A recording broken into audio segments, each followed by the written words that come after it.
have to see that it is a negative phenomenon. And I'm sure that at the end of the night I will admit that it is mostly a negative phenomenon, but I shouldn't give away that now.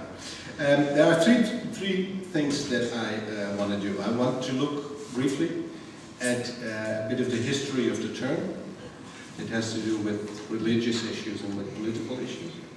That is not my speciality at all, but I just dived into a couple of encyclopedias and looked at it and tried from a philosophical perspective to bring out some aspects that seem unifying in the use of the term. Then I have the philosophical core of what I want to say, and that is about understanding fanaticism from a perspective of what it means to recognize or acknowledge someone as a human being. I think that it is very characteristic of being fanatical about something that you start treating people as objects and not as human beings. And I will explain what I think about that there. Then thirdly, and very briefly, I will end with a couple of remarks of what we should do when we are confronted with fanaticism as a political and a social phenomenon.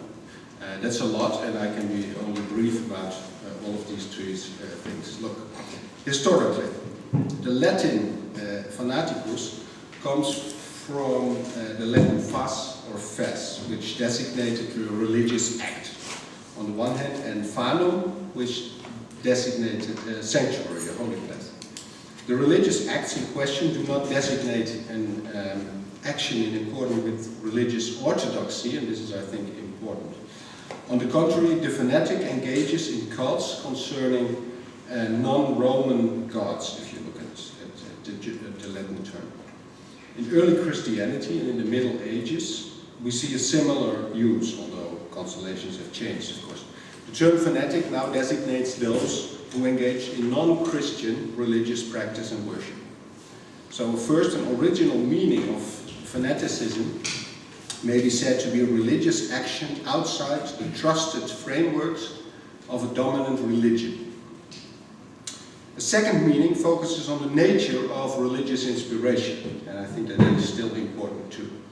The fanatic has been grasped by a special, immediate form of inspiration or enthusiasm. And the immediacy of the experience is given with a claim to access to the divine that is not mediated by official religious institutions.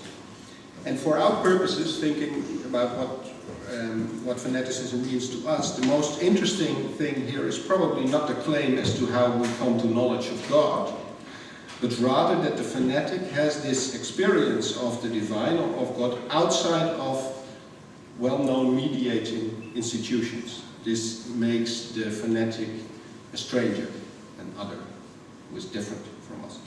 Fanatics are outside of shared institutions and are therefore different and uncontrollable.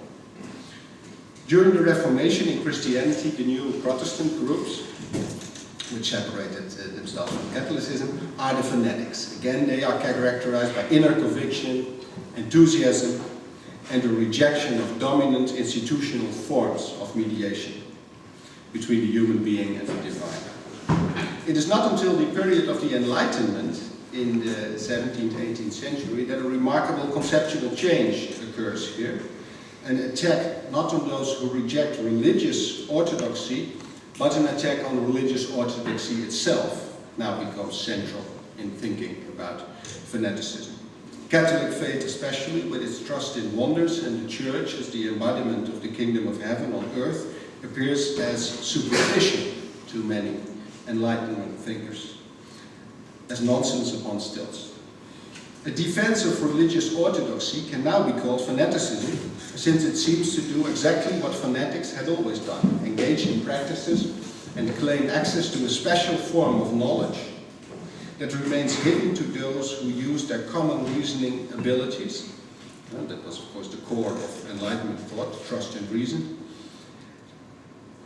For understandable reasons, Protestantism, the first attack on Catholic orthodoxy, was seen as less fanatical than Catholicism with this special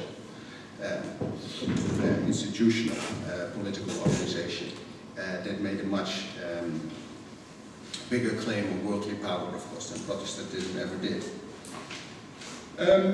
Where Enlightenment thinkers associate fanaticism with intolerance and domination in the exercise of political power, the term fanaticism itself takes on a political meaning. From the religious, we then go to the political. In modernity, fanaticism is often associated with political issues. Pre-modernity, it's more about the religious issue.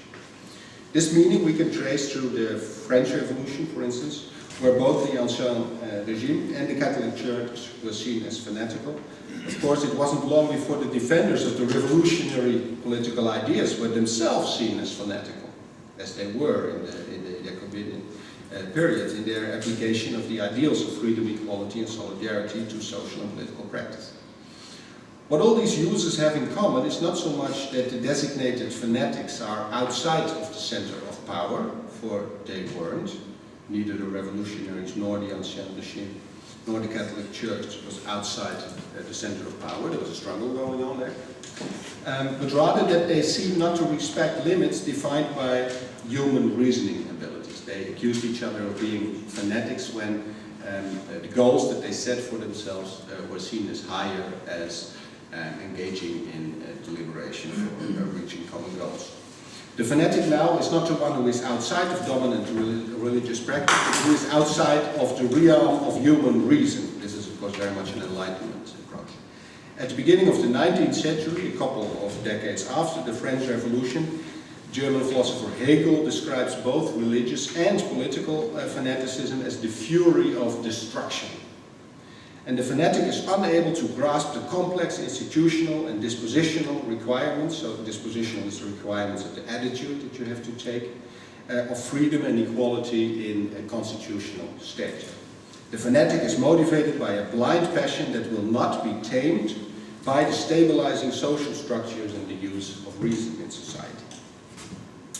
So I would claim, this is the first claim, that the issue of who is inside and who is outside of reason is central to the modern question about fanaticism. People who call each other fanatics claim that they, that is the others, are outside of reason, which is not to say that they are, but you describe them as being such. Of course, reason is very vulnerable.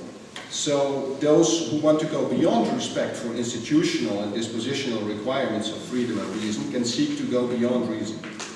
In one of the most quoted passages of Mein Kampf, Adolf Hitler propagates exactly that. He said, "The future of a movement is conditioned by the fanaticism, yes, the intolerance, with which its adherents uphold it as the sole correct movement and push it past other formations of a similar sort."